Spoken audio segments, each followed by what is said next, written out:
Nous te rendons grâce, Seigneur, pour ce moment que tu nous accordes pour nous rassembler ici en ton nom.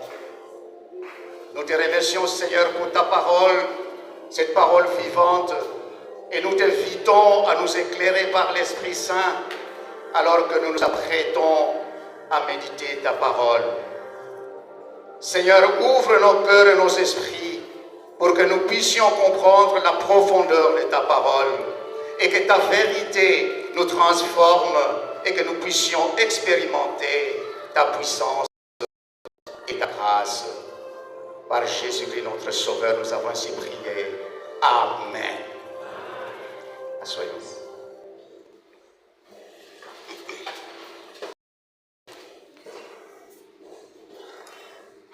Depuis un certain temps, nous sommes en train d'étudier dans nos études bibliques l'évangile de Jean. Et je pense qu'à chaque annonce qui nous est faite ici, on ne manque pas d'aviser déjà les textes que nous allons lire la semaine. Et aujourd'hui, d'ailleurs, vous entendrez encore, nous sommes maintenant dans quel chapitre de Jean? Donc nous sommes dans l'évangile de Jean. Il est passé quelques semaines après nous, bien avant, nous avons pensé, nous avons étudié, nous avons médité l'évangile de Jean. Maintenant, on est déjà vers le chapitre 10, mais moi je vais faire un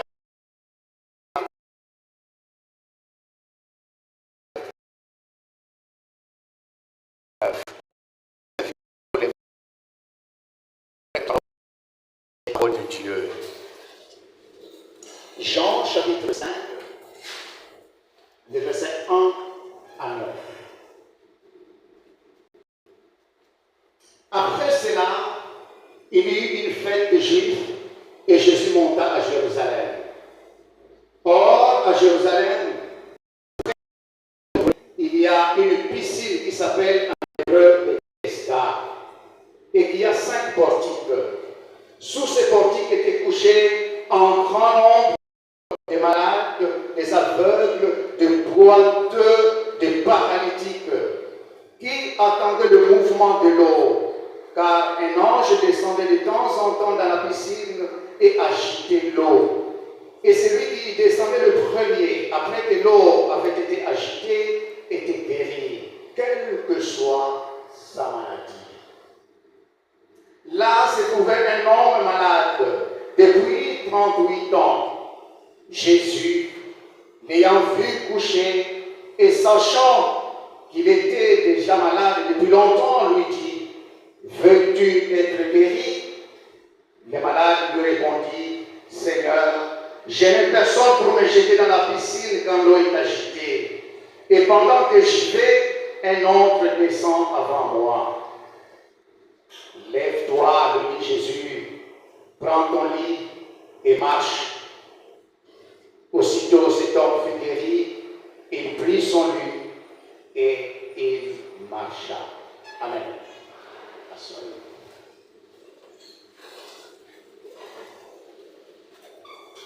Le thème de notre prédication, de notre petite méditation de ce matin: Jésus fut guéri. Jésus guéri. Dans le texte que vous venez de lire ici dans Jean chapitre 5, versets 1 à 9, il est question de la guérison d'un paralytique. Jésus qui guérit les paralytiques à Jérusalem, le paralytique de Bethesda. Et souvent dans les évangiles synoptiques, l'évangile de Matthieu, Marc et Luc, Jésus exerçait son ministère en Galilée. Dans ces trois évangiles-là, Matthieu, Marc et Luc, Jésus exerçait son ministère le plus en Galilée.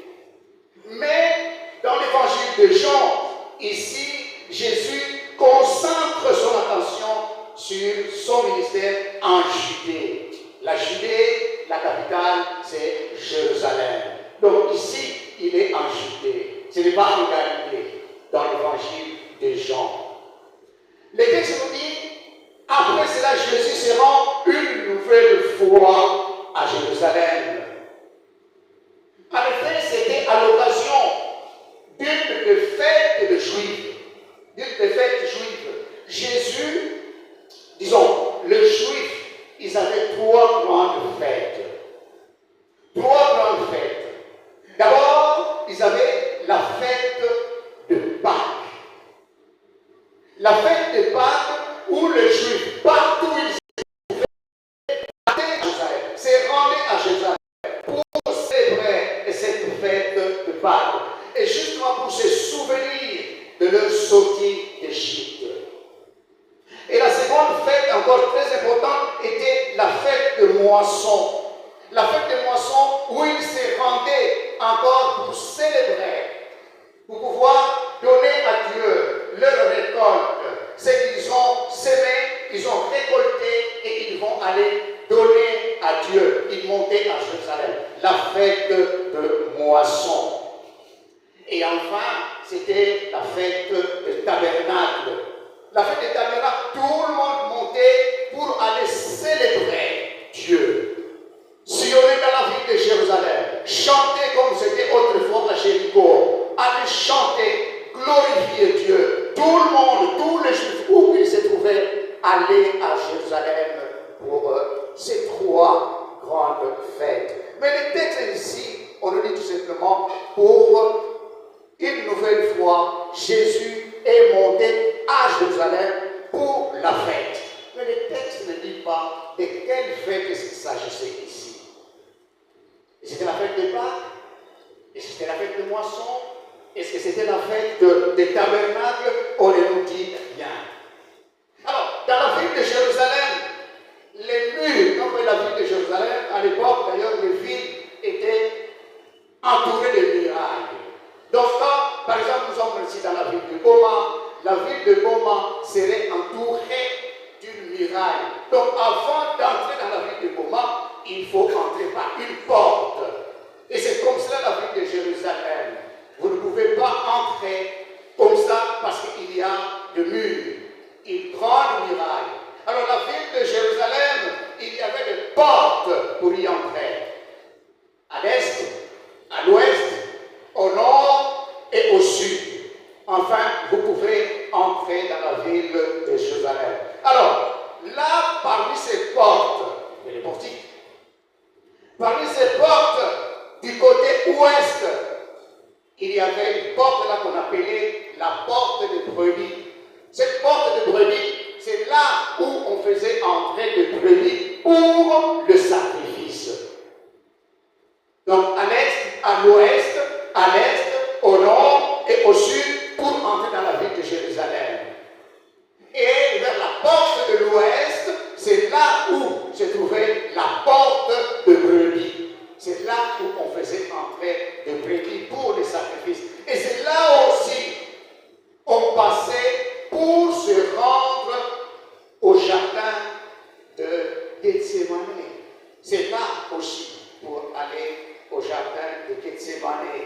Donc, et sur le mont des Oliviers aussi.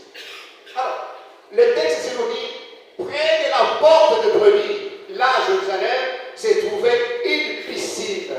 Une piscine. Vous connaissez quand même une piscine. C'est un grand trou, il y a de l'eau où les gens peuvent nager. Donc, près de la porte de brebis, de ce côté-là, voyez un peu la description de la ville et du lieu, et c'est là où s'est trouvée la piscine de Bethesda. Bethesda, qui veut dire tout simplement la maison de la miséricorde. Beth, en hébreu, veut dire maison. Bethesda veut dire grâce ou miséricorde. Bethesda, la maison de la grâce ou la maison de la miséricorde. Donc, cette piscine était faite de 5 portiques, c'est-à-dire des galeries, des grandes galeries, sous lesquelles gisaient des malades, des personnes qui étaient malades, de toutes sortes. Ils allaient là-bas pour pouvoir chercher la guérison. Et à défaut, s'il n'y a pas de guérison, au moins ils cherchaient un soulagement. Qu'il y ait quand même un soulagement de la souffrance que la personne vivait. Nous venons de dire, Bethesda, maison de la miséricorde, maison de la grâce, je pense qu'avant de devenir une maison de la miséricorde, avant de devenir une maison de la grâce, moi je pense que c'était d'abord une maison de la misère. Avant de devenir une maison de la grâce, je pense que c'était d'abord une maison de la misère. Parce que qu'est-ce qu'on dit? Il y avait déjà là-bas couché à sol même des malades de toutes sortes, des aveugles, des paralytiques, des boiteux. C'était là. Ils attendaient la guérison. Et c'est là, même à cet endroit-là, où se déroulaient les sacrifices.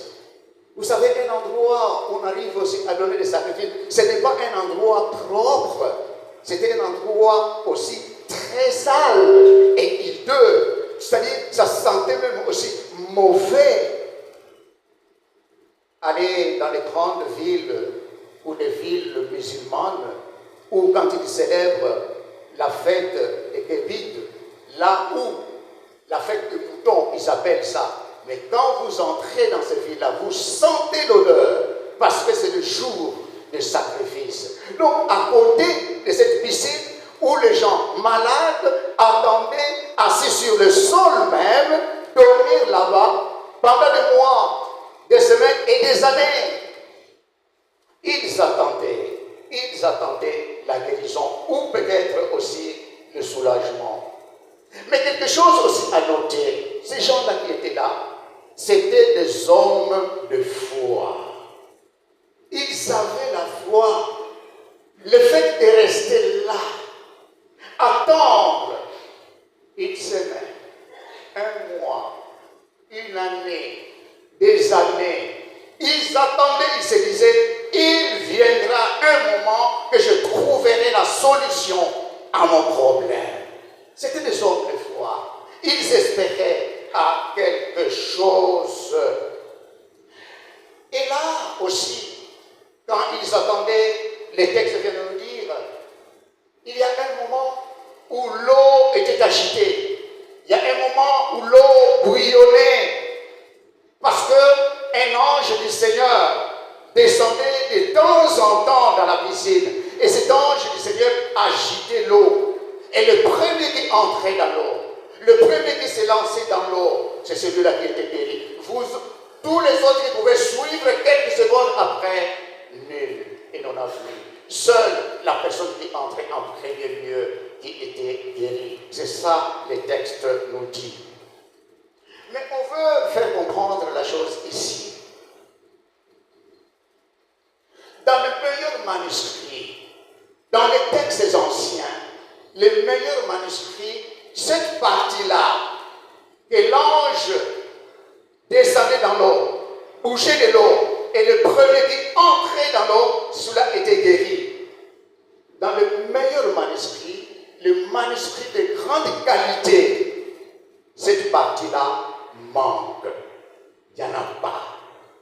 Et on dit que c'est un ajout tardif qui est venu après. Parce que c'était justement dans leur une sorte de superstition. À cette époque-là, les gens avaient la superstition, chez les Grecs, la superstition de pensée, de idées, parfois qui n'étaient même pas concrètes. On dit que c'était des superstitions qu'on a pris et qu'on a ajouté. Peu importe. L'Église, depuis le 2e siècle jusqu'au 21e siècle, accorde parfois de la place à la superstition des idées, de notre culture, de notre environnement qui entrent et on les prend pour nous. Vous voyez tout simplement ce qui se passe chez nous, non loin de chez nous. Allez voir en Kamba. En Kamba, on dit quand vous y allez, vous prenez l'eau de Kamba et que vous serez guéri. On était une fois aussi passé, on venait de la Suisse, on devait aller maintenant retourner en Belgique, on passe par la France, j'ai dit bon, passons à Lourdes. J'ai dit je vais voir Lourdes.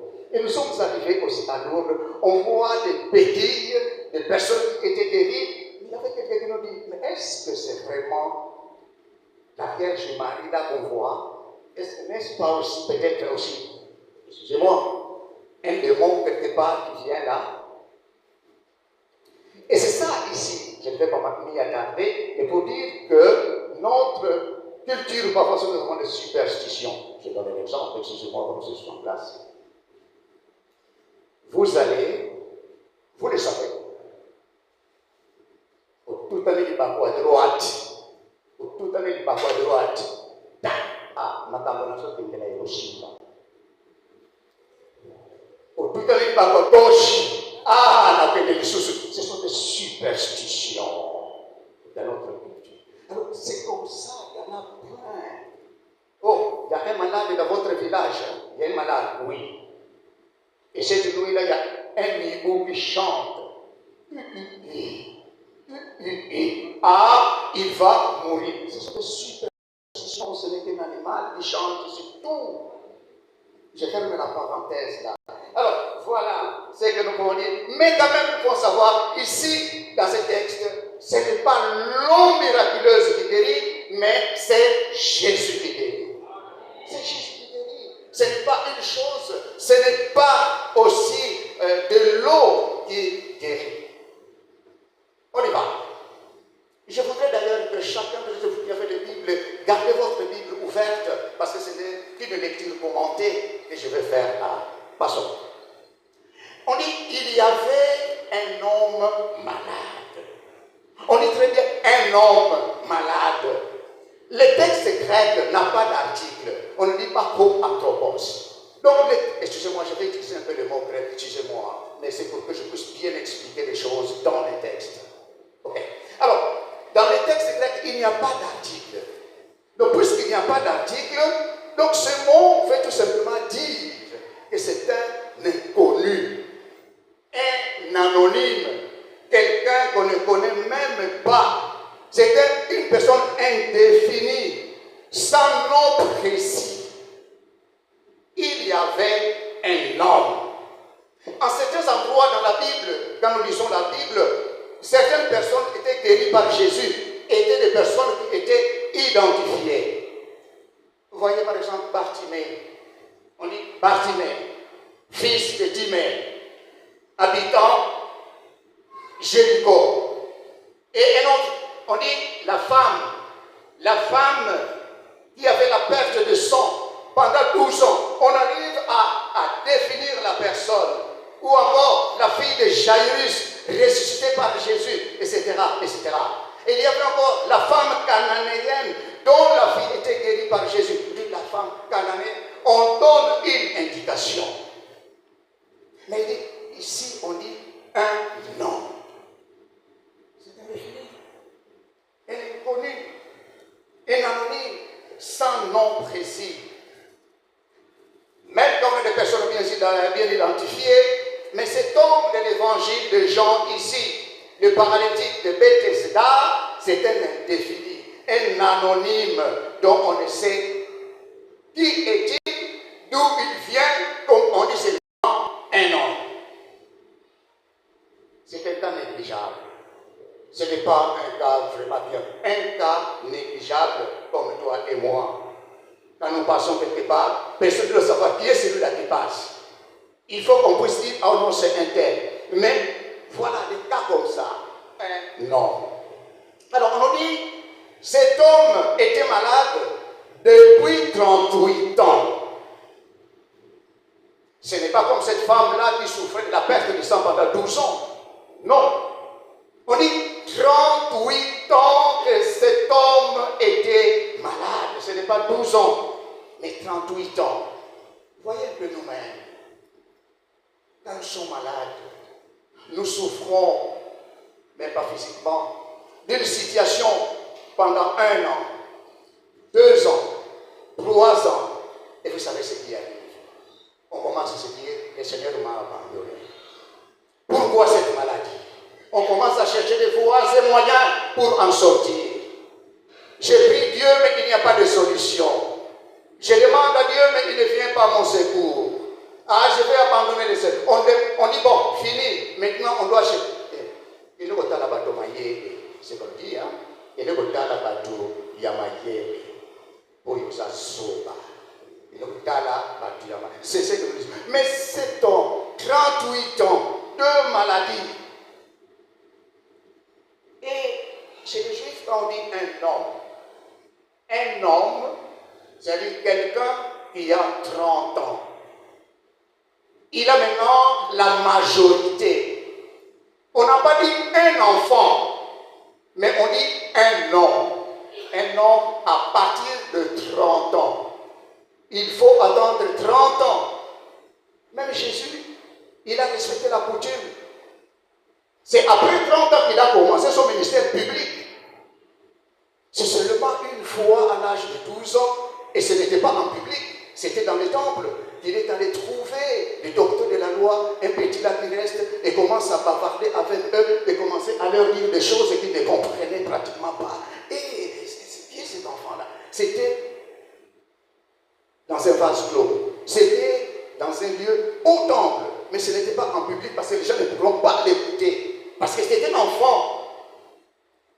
Chez les Juifs, un homme, c'est 30 ans, à partir de 30 ans. Pourquoi? Parce qu'avant 30 ans, tu nais d'une chrysalide, tu nais d'une chenille, tu n'es pas encore un papillon.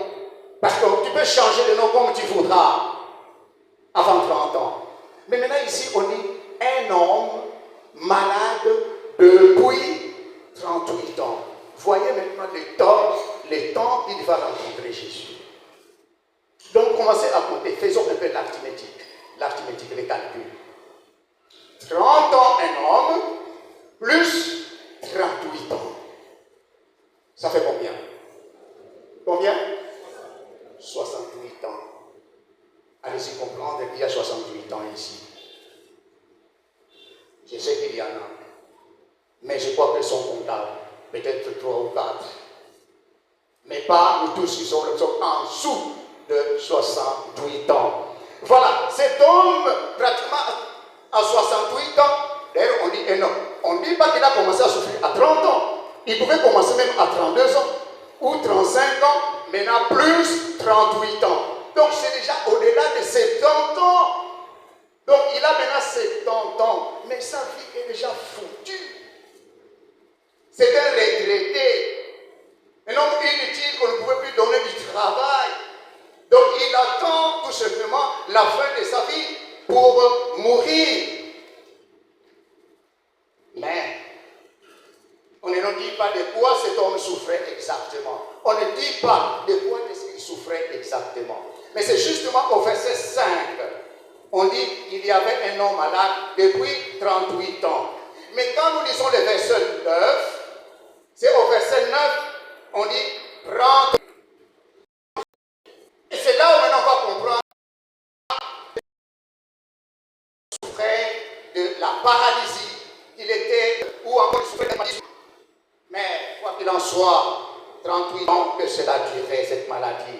Et maintenant ici, l'heure de la guérison va sonner pour ces malheureux. À 68 ou à 70 ans, 38 ans de maladie. Et maintenant, à ce moment ici, à la maladie,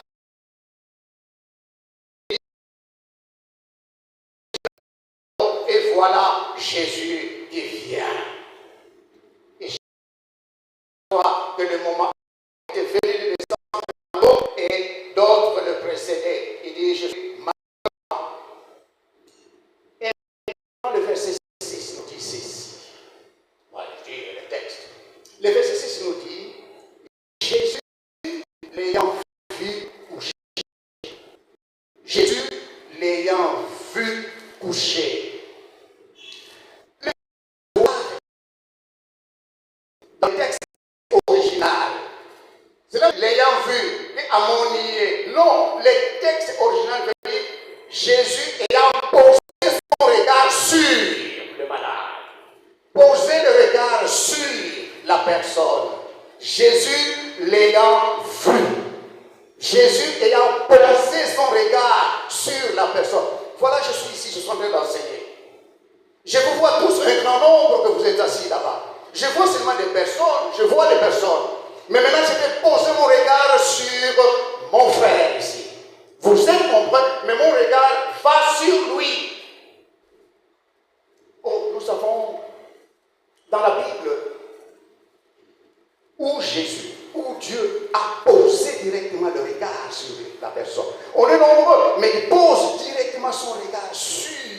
personne. Agar dans le désert. Dans le désert, il n'y a pas d'eau. Il était en train de mourir avec son enfant, il n'y a pas d'eau. Elle va se cacher. Et voilà, Dieu qui vient à sa rencontre pour dire, Agar, va, il y a de l'eau là-bas, il faut donner à l'enfant. Et qu'est-ce que Agar a dit? Agar a crié. Il a crié, Hata Elohoi, c'est-à-dire, le Dieu qui me voit. Le Dieu qui me voit. Il n'est pas aveugle. Le Dieu qui me voit. Non pas seulement Agar. Dans le Nouveau Testament aussi, nous voyons Marie, la mère de Jésus.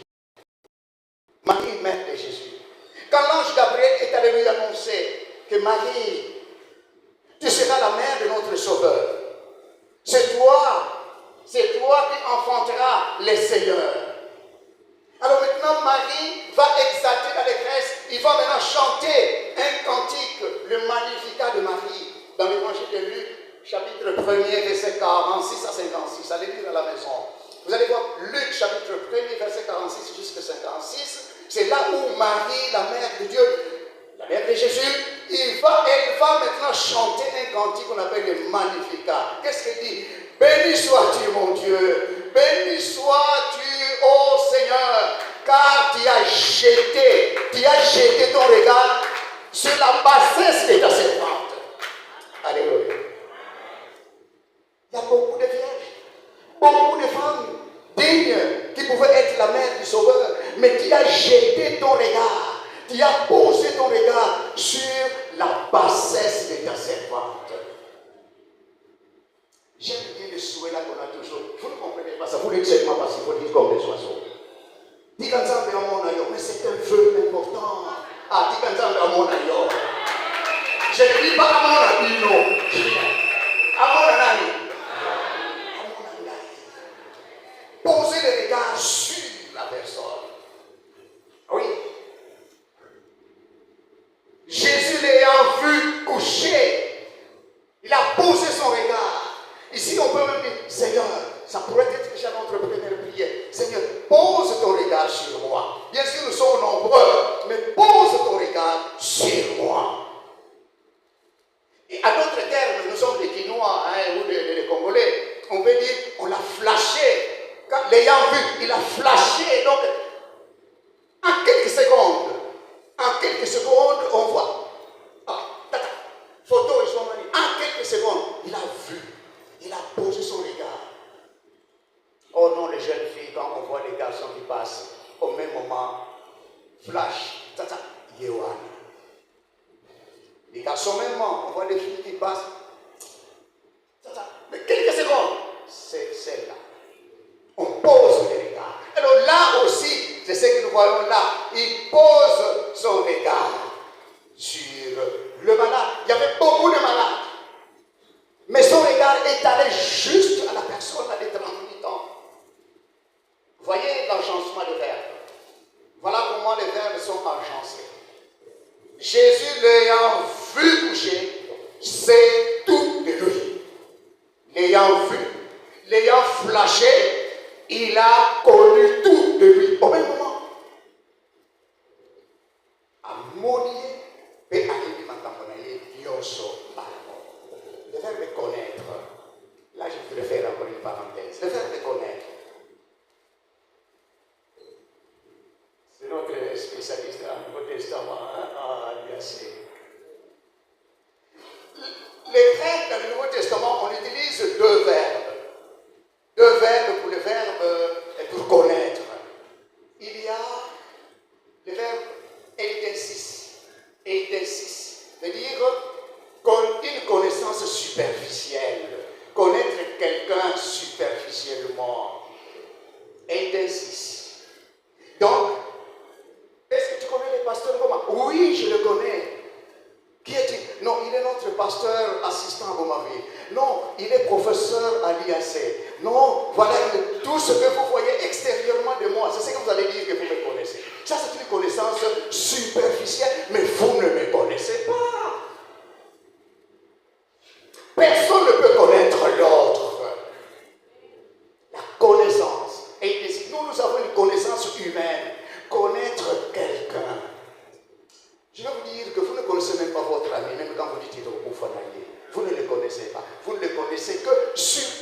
superficiellement. Je ne décourage pas les mariés. Hein. Moi, si je suis marié, d'ailleurs, ma mariée. Vous ne connaissez même pas votre femme. Même quand vous êtes là, vous ne la connaissez pas. Vous ne connaissez pas votre mari. Vous le connaissez superficiellement. Et vous le savez. Moi, c'est la brutalité de m'banaye pour n'amobanaye bagater. Papa dit que quand bon na famille na yesala moi soyez bagater. Yoni na yeni. Soyez encouragés. Vous n'allez pas me dire, mais ah, pasteur, ce que dit là, ce n'est pas vrai. Moi, c'est différent. Moi, ce n'est pas moi qui le dis, mais c'est la parole de Dieu. La parole de Dieu dit. Allez lire Jérémie chapitre 17, verset 9. Jérémie 17, verset 9, nous allons aller lire. Qu'est-ce qu'on nous dit? Le cœur de l'homme est tortueux. C'est-à-dire changeant. Le cœur de l'homme est tortueux, changeant. C'est-à-dire, ce qu'il aime aujourd'hui, il va le haïr demain. Ce qu'il aime, ce qu'il est en train de haïr aujourd'hui, il va l'aimer demain. Oh, n'a pas quitté. C'est normal. Mais oui, c'est normal parce qu'il ne connaissait que superficiellement. Oui, ça c'est la connaissance de l'homme. La Bible dit, le cœur de l'homme est tortueux, changeant. Et par-dessus tout, il est méchant. Et Dieu pose la question, qui peut le connaître? Qui peut le connaître? On dit personne. Et le verset 10 qui dit, c'est moi l'Éternel seul, qui peut connaître le cœur de quelqu'un. On peut tout dire de quelqu'un à l'extérieur, mais c'est Dieu seul qui connaît l'intérieur de la personne. C'est ça. Méchant, le cœur de l'homme. C'est pourquoi Dieu dit, mon fils, donne-moi ton cœur pour que je le travaille. Je le travaille. Pour que maintenant tu vois un cœur transformé, un cœur changé malgré cela. Mais il y a un autre verbe, le verbe ginosko. Le verbe ginosko, là c'est la connaissance profonde dont seul Dieu est le sujet de ce verbe. Lui seul qui connaît. Il connaît ton passé, il connaît ton présent, il connaît ton futur. Nous-mêmes, quand nous sommes là, même notre passé, nous avons les grands épisodes. Ah ça, oui, ça, mais il y a des choses que nous avons oubliées. On doit nous le rappeler. Et même notre présent actuel, les choses passées seulement la semaine passée, on oublie, on ne sait pas. Et qu'en est-il d'ailleurs du futur? Ce qui va se passer cet après-midi, on ne connaît même pas. Mais Dieu, lui, il connaît passé, ton présent et même ton futur.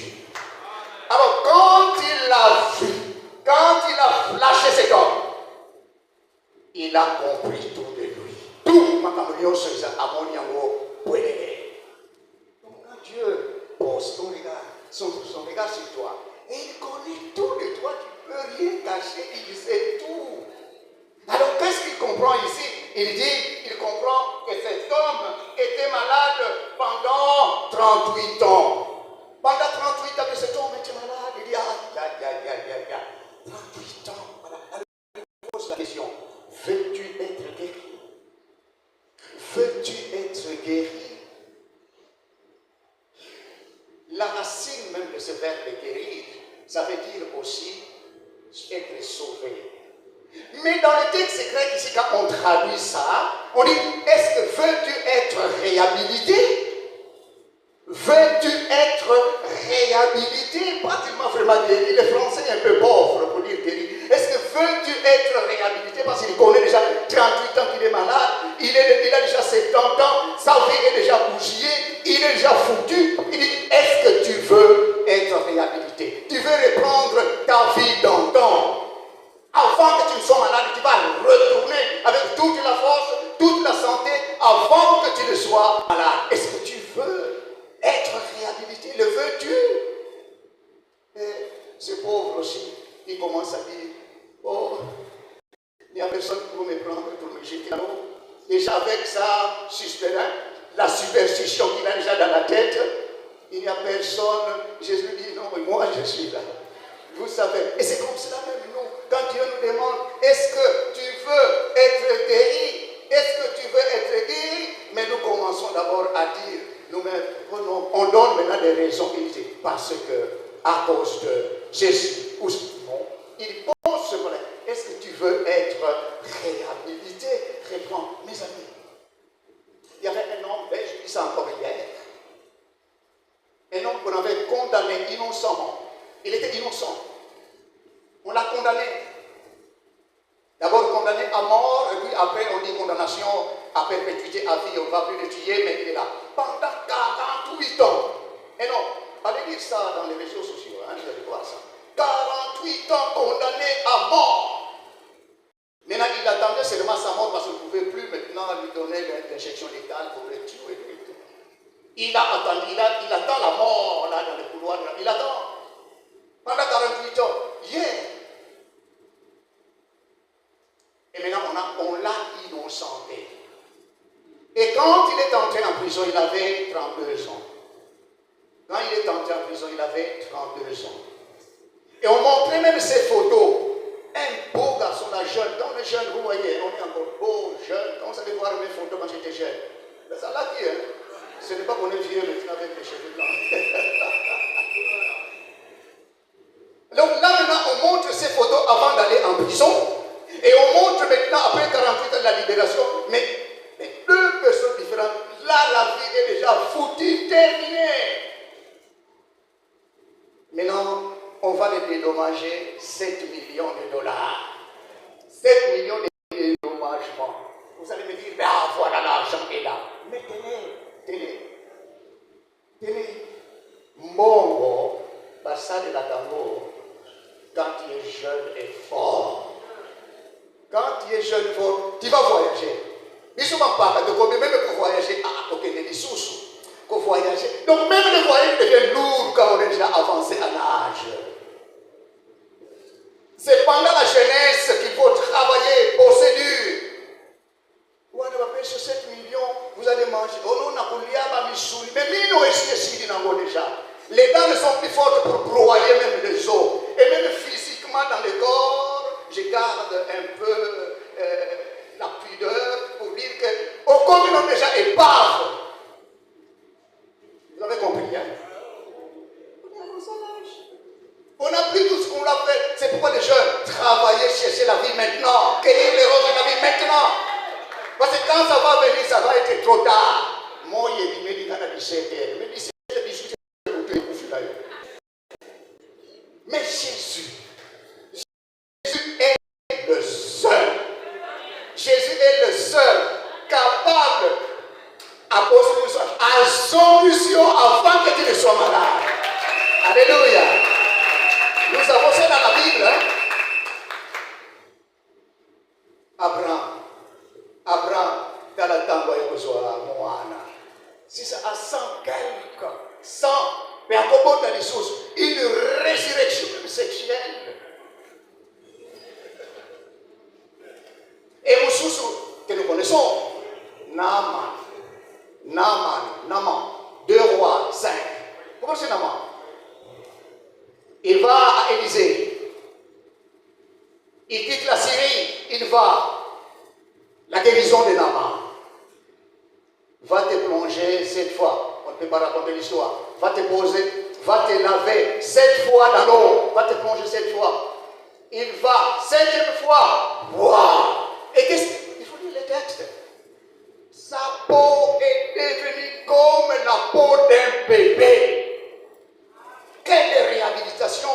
Or, la lèpre, même quand tu es blessé quelque part, et quand c'est guéri, il reste la cicatrice. On dit, ah ouais, mais là, pour Naaman, il n'y avait plus de gratinure. Tout est redevenu comme la peau d'un bébé. Seul Dieu, il peut le faire. Et il l'a fait pour cet homme, malgré l'âge avancé. Bon, nous terminons parce qu'on est en train de partir vite à l'église. On va offrir la retraite des pasteurs. Mes amis, nous sommes là. Nous sommes là. Ça, c'est notre piscine de Bethesda. Nous sommes là. Nous sommes des malades. Nous souffrons physiquement. Nous souffrons spirituellement. Nous souffrons moralement. Nous souffrons psychiquement. Je peux dire autant, nous sommes des malades. Personne d'entre nous ici va se dire que, il n'y a rien. Non. À chaque niveau, nous souffrons. Et comme les gens à la piscine de Bethesda, chacun avait sa maladie. Boiteux, lépreux, aveugle. Mais nous ici, nous avons des maladies différentes. Chacun a sa maladie. Mais nous sommes là, comme des hommes de la foi. Nous attendons la guérison. Qu'un jour que le Seigneur va faire. Alors, notre prière, Seigneur, pose ton regard sur moi. Et quand il va poser le regard, il va tout connaître. Il va tout connaître. Nous sommes deux malades. Et d'ailleurs, Jean Rostand a dit, nous sommes des malades. Le premier miracle que Dieu a fait en nous, si nous pouvons avoir un peu la santé, mais sinon nous sommes des malades. Même quand oh non, tout passe. Mais tu es déjà malade, oui, ça n'a pas manifestation. Nous sommes malades. Alors, bref, nous avons des maladies physiques. Chacun connaît son corps. Nous avons des malades spirituels. Il y a des gens, même quand ils viennent ici à l'église, dimanche après dimanche, ils ne savent pas se situer par rapport au Seigneur. Ils ne connaissent même pas Dieu. Ce sont des gens qui sont encore perdus. Ils sont encore en dehors de la grâce de Dieu. Mais ils sont là. Merci beaucoup, soyez les bienvenus. On est aussi malade. Le moment est venu où Jésus veut dire, veux-tu être réhabilité? Des maladies moraux, des maladies psychologiques, perçues par l'amour, la politique, la ressources. Mais Dieu dit, Ngai nakobomisa.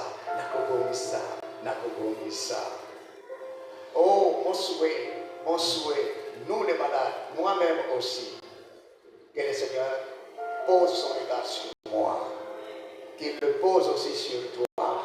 Puisqu'il connaît tout de toi, il est aussi la solution. Amen. Que le Seigneur bénisse ses paroles. Je viens de la prière.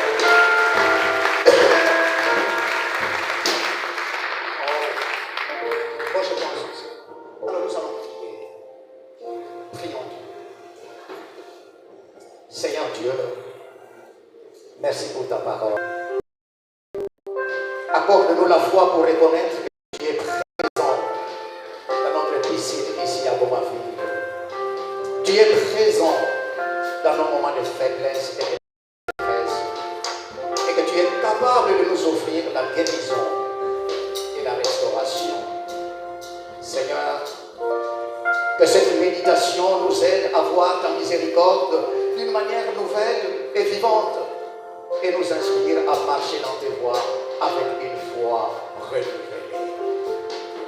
C'est ainsi que nous te prions dans le nom de Jésus, notre guérisseur et notre roi qui vient.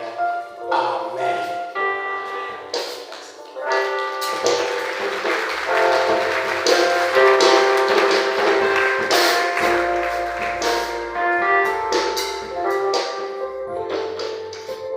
Est-ce qu'on peut encore acclamer pour le roi des rois? Acclamons pour Jésus. Il est bon, il est merveilleux, notre Dieu est bon et merveilleux. Nous invitons Papa Nilo pour les annonces.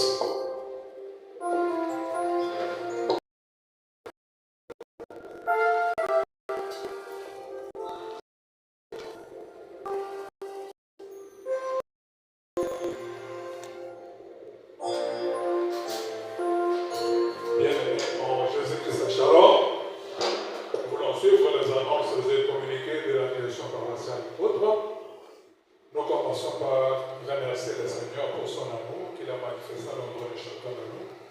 Le fait que nous soyons comptés parmi les vivants ne vient pas de nos propres efforts ni de nos propres moyens.